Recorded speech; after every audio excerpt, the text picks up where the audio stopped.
More than just the tool of history, archaeology digs deep to aid police forensics in Body Hunt in half an hour. Now on BBC Two with 4x4s on Top Gear. Let's off-road.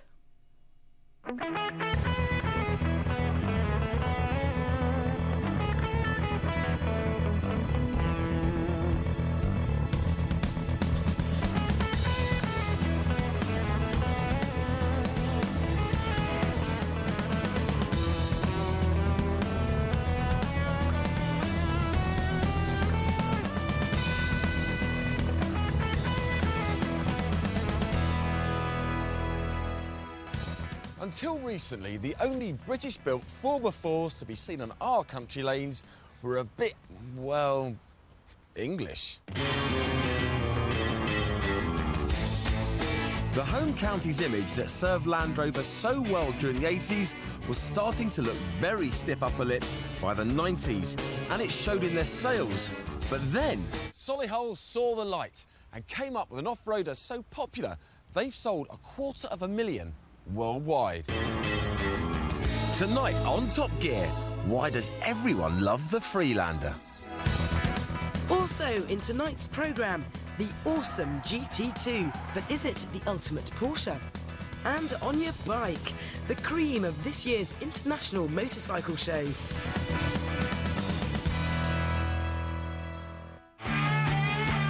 Four by fours, they're great, aren't they? Go anywhere, do anything. The point is, of course, that most people go to the supermarket in them and do their shopping, and you don't need a tank to do that, do you? Which is why we have the Soft-Roader, the lifestyle 4x4. Strange then that those pioneers Land Rover took so long to come up with one. In 1997 they launched the Freelander, a kinder, gentler, cheaper 4x4 at just a fiver shy of 16 grand. So, Jason, what do you reckon? The amphibious-looking Freelander, Adrian. The fat-lipped V6 as well. Check it out. Look at it. I don't like that. It looks like it's been punched in the face. I mean, obviously it's designed to kind of wed up to a point. I think it looks a little bit dated. Do you not agree?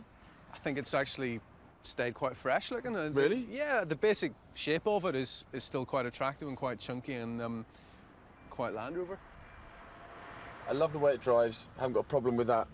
But this early learning centre, cuddly combat colours, khaki, green, there's dips and bits and curves and all sorts of buttons everywhere. It's not...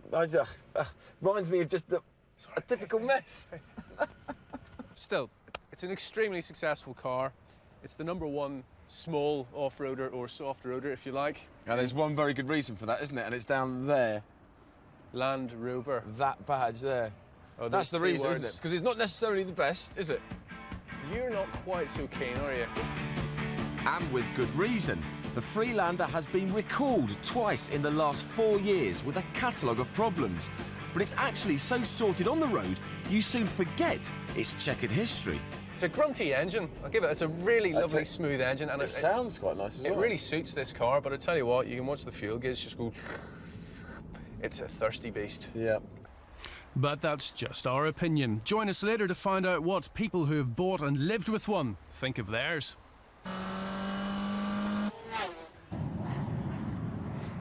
Since time began, man has done everything he can to make cars go faster. He's made bigger and bigger engines. He's added more valves, more cylinders, turbochargers, superchargers. He's even injected nitrous oxide. But he's missing the obvious. More engines! Naturally, a car with 2 engines will be faster than a car with just 1. And this is the logic that Tiger, based in Cambridgeshire, have applied when developing this, the Z100. In order to give the motorcycle engine's 2-seater twice the power, they've fitted double the number of engines. That means it's got one 900cc motorbike engine at the front with 150 brake horsepower and another one behind. So it's got 300 brake horsepower and it only weighs 565 kilograms. That's like a Porsche 911 with 700 brake. I think it's going to be very fast indeed. But it's not a new idea. In 1935, Mercedes and Auto Union were sweeping all before them in Grand Prix racing. Alfa's answer was the Bimotore, with not one but two straight-eight supercharged engines. The Bimotore was very quick, and it broke Auto Union's mile speed record with 200.66 miles an hour. But it suffered two major racing drawbacks: a stupendous thirst for fuel and tyres. So it didn't last too long without a pit stop. This is the only genuine car of its kind still in existence, and it's been meticulously restored over a 10-year period. It's held at the Donington Grand Prix collection. Drive from the front and rear engines goes into a differential here between my legs and is transmitted to the rear wheels by Y-shaped drive shafts. Now, these tyres had to put 540 brake horsepower down onto the road. Is it any wonder that this car had such a massive appetite for rubber? In the 60s, Alec Isigonis fitted a second engine into the back end of a Mini Moke. Aimed at army use, the Twinny Moke had extra grunt and four-wheel drive. 20 years later, Volkswagen built a Golf with two 1.8 16-valve engines and capable of hitting 60 in 4.6 seconds. At the 1985 Pikes Peak hill climb, it finished third, but the project was taken no further. In 1998, Mercedes built two twin-engined A-classes for Coulthard and Hackenham. These unlikely performance cars had four-wheel drive and 250 brake horsepower, thanks to a pair of 1.9-litre engines fitted under the floor. If the thought of a 140-mile-an-hour A-class frightens the life out of you, don't worry, they're not building anymore. However, Tiger planned to build as many of these as there are nutters to buy them. But before I scare myself stupid, let's have a look at how it works.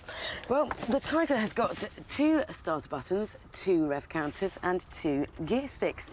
Each engine has a 6-speed sequential box linked to a transaxle which sends all that power kicking and screaming to the rear tyres.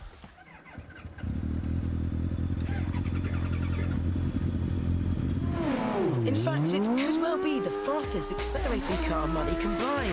In July, it took just 3.11 seconds for the 0 to 60 sprint, and I can believe it.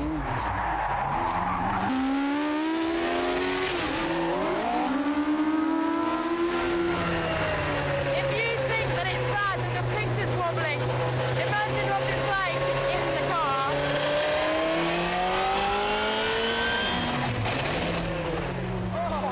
You don't need to use the clutch on the way out the box, which is a bit like a bike, so that you can get there even faster. The thing, it hops and skips and bounces any time you put real pressure on the throttle. It's just an animal.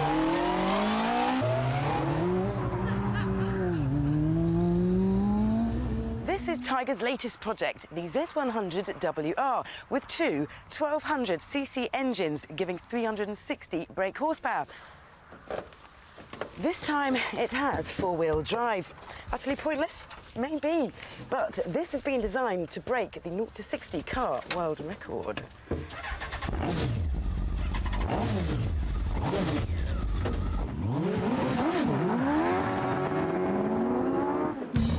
Still to come on Top Gear, the mighty GT2 from Porsche. No further introduction needed.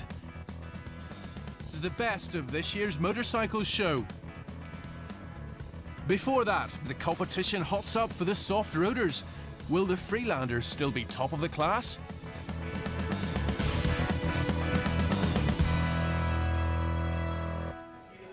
Well, Jason and I have had our say. Let's see what the next generation's up-and-coming designers think. We've come here to the Coventry School of Art and Design to find out. You can immediately see it's got the DNA of the original Defender, the Series 1. It has this functional, just slightly rolled off shoulder. And it's an immediate carry-through that you can see it is a Land Rover product. It's like it's got this cartoon Tonka toy kind of character feel, don't you think? The castellation effect carries all the way through. It's this form as you go up, over and down, and it gives a functional feel. Cars don't normally do that. A 4x4 would. Graphically, it's really, really busy. I think it's the strongest part of the car. I mean, if you took all the badges off, it's got things that are wrong with it. There's some details like that That's horrid, and it's too many badges. But if you took them off, you still know it's a Freelander.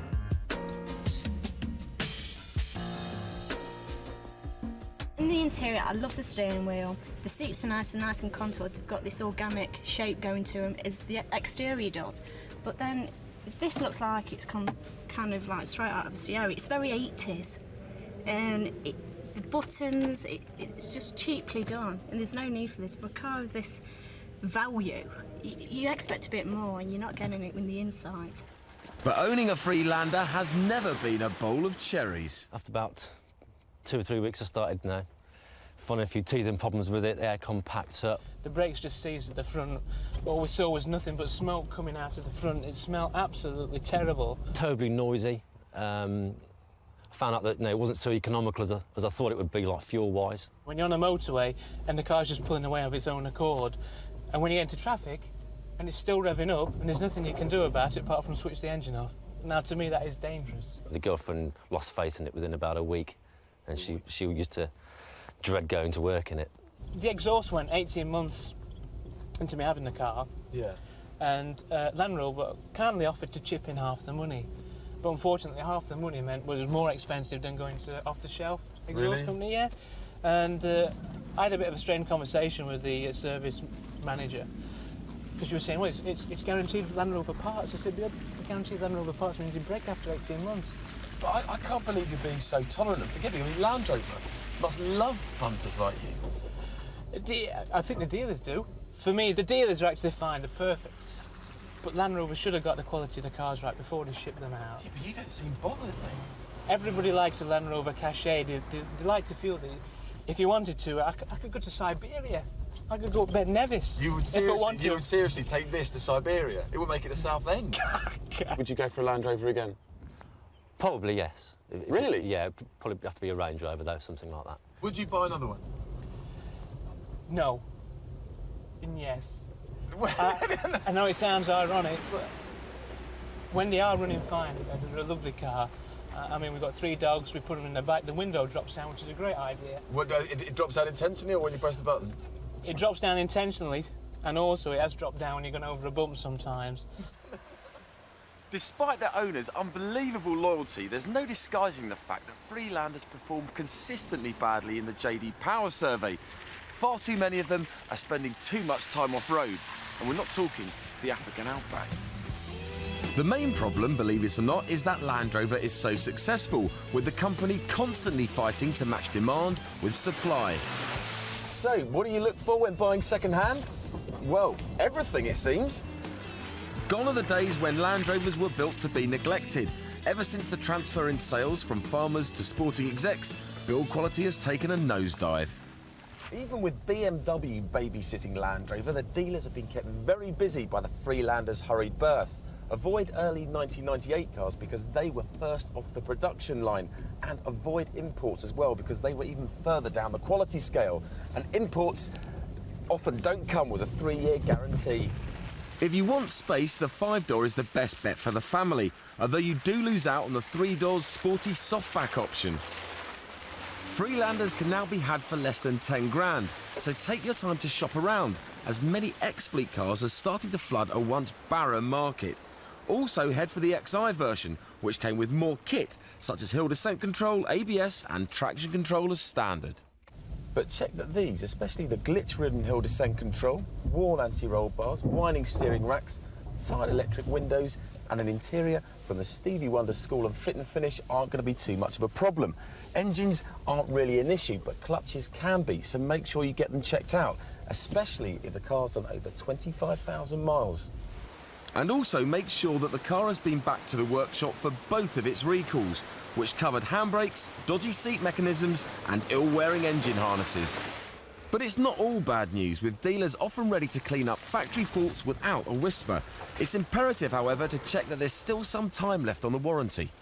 If you can afford it, go for the post-September 2000 cars because they received that all-important reworking from BMW with the TD4 and V6 engines. If you're thinking about buying new and want to know about the competitors, then stick around because we'll be giving a full rundown later in the show.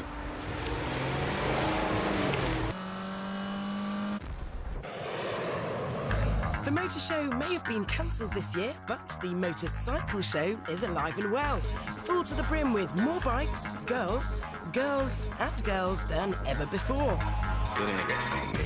Current sports bike king is Suzuki's GSX-R 1000. It's so far ahead of the rest that this year's only change is the colour, but stiff competition's on the way. Honda with a brand new version of the seminal Fireblade, and the competition-developed SP2, an authentic race bike for the road. Yamaha, meanwhile, have introduced a completely refreshed R1. It's lighter, more powerful, and already has a bulging order book. The Japanese domination of the 600cc class could well be at an end, though, thanks to the Gilera Supersport. With detailing that borrows heavily from other designs, it comes with loads of trick racing parts as standard. And don't think Gilera just make tiny scooters. They've a proud racing heritage and are this year's 125cc world champs.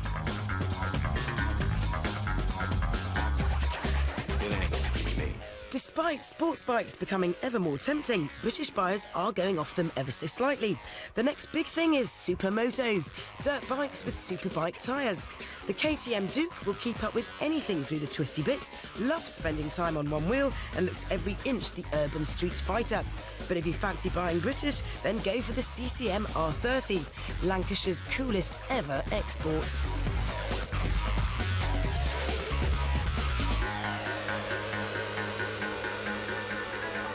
There's a definite move by manufacturers to stop being typecast. Take Harley-Davidson, for people with more chrome than sense. But I bet you didn't know about Buell, their sporting arm, whose Firebolt is one of the most inventive bikes at the show. The fuel is stored in the frame, the oil is kept in the swing arm, and the brake discs are mounted on the rims. It's powerful, torquey, and going to be a hoot to ride.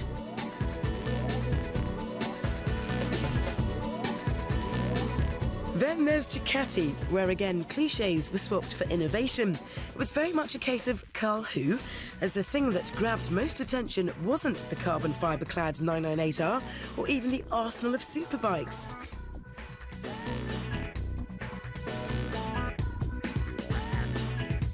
Did you say cookies? Instead, everybody wanted to look at the Multistrada, a bike for all seasons. It's not classically pretty, but will still turn heads and is planned to be launched in 2003. That's right, cookies. Aprilia have thrown off their sports bike shackles too and are testing the water with this, the Blue Marlin concept. Just pray they make it. And in their own way, Royal Enfield have been innovating too. The classic Brit firm seem to move at a different pace to everyone else, but they've come roaring into the 21st century and introduced an electric starter for the first time in 50 years.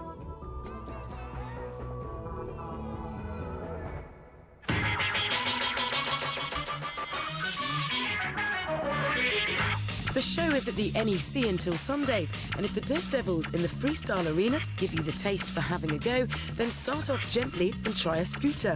You don't need a licence here, and helmets and jolly nice instruction are all provided for free. And who knows, by the time you've passed your test, we might all be riding around on things like this, the Concept G Racer. Complete with sat-nav, night vision and a 140 bhp V-twin, it's designed to travel round the world across any terrain. And you know what? I think it might just do it.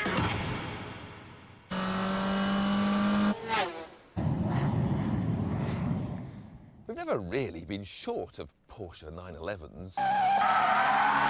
Over 38 years, we've had RSs, Carrera 2s, Carrera 4s, Turbos, Targas, Tiptronics. Everyone has a favourite. But the ones I like most are the ones designed to go racing. And in recent years, that's meant the models homologated for the cut and thrust of the international GT classes. There was the ultimate £500,000 600 horsepower GT1. The last of the great air-cooled 911s, the 430 horsepower GT2, and the amateur racer's best friend, the 360 horsepower GT3, which sold out in days. But with Porsche, you always know there'll be another mouth-watering version just round the corner.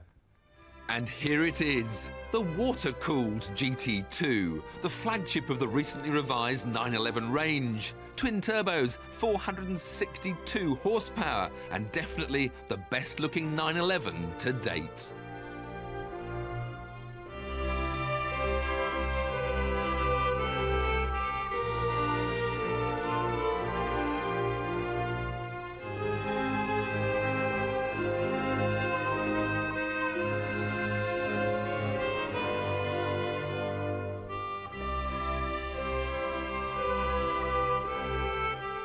Even with a price tag of £114,900, they're in huge demand.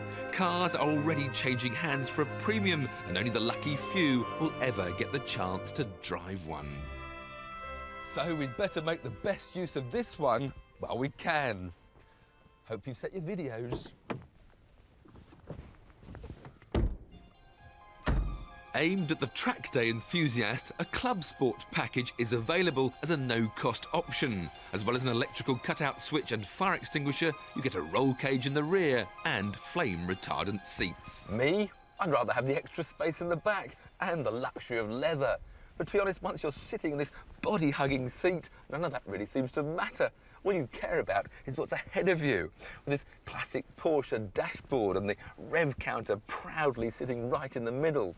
The perfect driving position, a 6-speed manual gearbox, with the only modern-day driving aid being ABS brakes. The traction control is left between you and your conscience.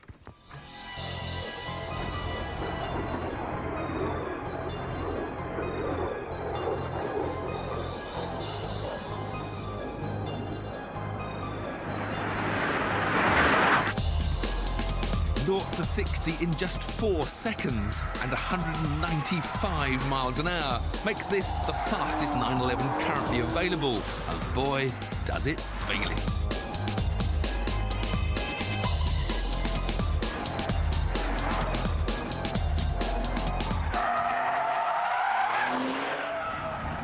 What's also incredible about this GT2 is how well it does docile. This is one of the most user-friendly supercars ever made. It's also comfortable, refined, and comes with neat features like ceramic brakes that are not only lighter and more powerful, but don't rust either.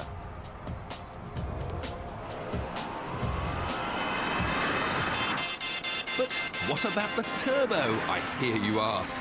Isn't that the ultimate 911? It's nearly £30,000 cheaper. So is it £30,000 worse? Well, in truth, the cars handle and perform very similarly. But crucially, the GT2 is lighter, more powerful, and it's rear-wheel drive, which means it can do things the turbo can't. This may not be quite as easy to drive on the limit as a GT3 is, but with the right corner, you'll soon learn to take more and more and even more liberties, right until you run out of lock. Want to come on board and see how it's done? Well, I'm afraid you'll have to wait for another day.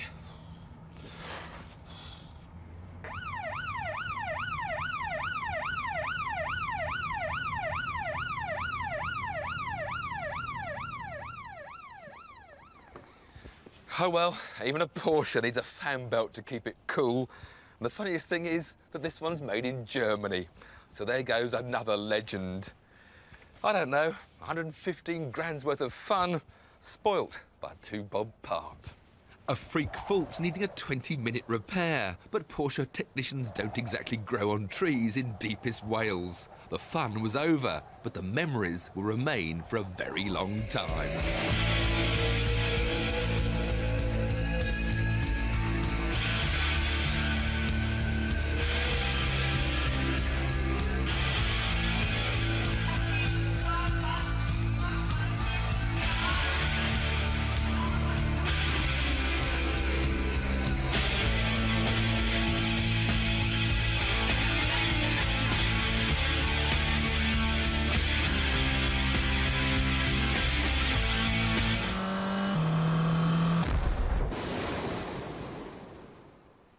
So, The Freelander. Some of you love it, some of you loathe it. Some of you really loathe it, and yet still love it. However you feel about it, let's not forget that the Freelander has been around now for exactly 4 years. And the opposition hasn't just been sitting around twiddling its thumbs. And they know what they want. After all, the steepest thing the majority of four-wheel drive buyers are going to encounter is the multi-story. Mind you, with another winter of flash floods on the way, maybe four-wheel drive isn't so ridiculous after all. It's got the looks, the picnic tables and the drinks chillers, but what the Renault Scenic RX4 hasn't got is enough room. You know how we said soft-roaders all look the same? Well, the Mazda Tribute and the Ford Maverick actually are the same car. Not the best on-road, not the best off it, and no heavyweight badge to fall back on. And provided you're not too bothered about looks or the badge thing, then the X-Trail is worth considering. OK, so this new Nissan might not be the blue-chip choice, but even the most basic X-Trail isn't really that basic. They all come with aircon, airbags and electric windows, while this SE Plus model, which has leather seats and sat-nav and a 6-disc CD player, is brilliant value at just under 17 grand. What a pity I just didn't enjoy driving it. Still, it's a Nissan, so it won't break down. And as this is a Toyota, the same can be said of the RAV4. It always does consistently well in the JD Power survey, and it's nice to drive. Just a bit, well, look at it, poncy. Girly, Adrian. Well, whatever. And it is also the second best-selling soft-roader after the Freelander. I don't care. Take a look at this, Jason. Forget statistics. This is the Jeep Cherokee, a rough, tough brute of a car. The new kid on the building site. I don't think even you could mince in this one, Barlow. Cheeky devil. It's big, it's brassy, it's the original off-roader for civilians. It feels almost identical to the driving position I had in my old Land Rover, which was built in 1965. There's certain things there that really haven't changed at all. What are you talking about, man? If you drive a 1965 Land Rover, your kneecaps are up around your ears somewhere. Well, look at the steering wheel's in your torso. Well, it's just there. Yeah, but it's not in your chest, is it? Entirely. It hasn't changed at all. No, you're talking gibberish. It was an absolutely awful, awful car to drive. It was slow, dangerous, wobbly, everything else. All the things you look for in a car, eh? And a woman, yeah. And, Adrian, this is a Jeep, not a Land Rover. Which'll make it American. And that usually means bigger, though not necessarily better. So what's it to be? Feels like a good engine. It's a 3.7-litre V6. Obviously drinks more heavily than George Best did in his heyday. It's all very nicely simple. Coherent. Coherent, Jason. The previous Cherokee was... It was all got a jumble, wasn't it? Yeah, it was like a drunken interior. Yeah. All over the place. Left there. Oh, actually, yeah, that's fine, yeah. This, I mean, it doesn't look great, but it's all very... It's quite solid, isn't it? It's got more mumbo about it than the Freelander. Mumbo? What's mumbo? I don't know. Presence. Street tough. New word alert, new word alert. OK, Jace, what do you think? Well, I'm sitting here at the end of a long day and I've come to a conclusion that I really didn't think I would reach, which is that I think the new Jeep Cherokee has the edge of the Freelander.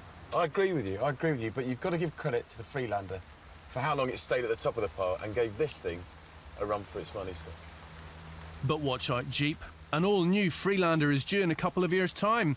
And if anyone can lead the way, well, you know who it'll be. There's no Top Gear next week, but we'll be back with Volkswagen's new Polo.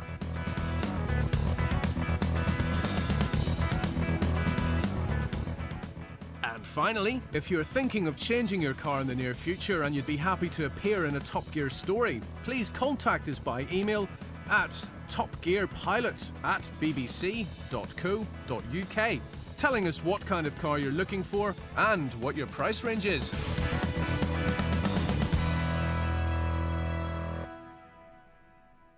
Find out more about Land Rover in the December issue of BBC Top Gear magazine.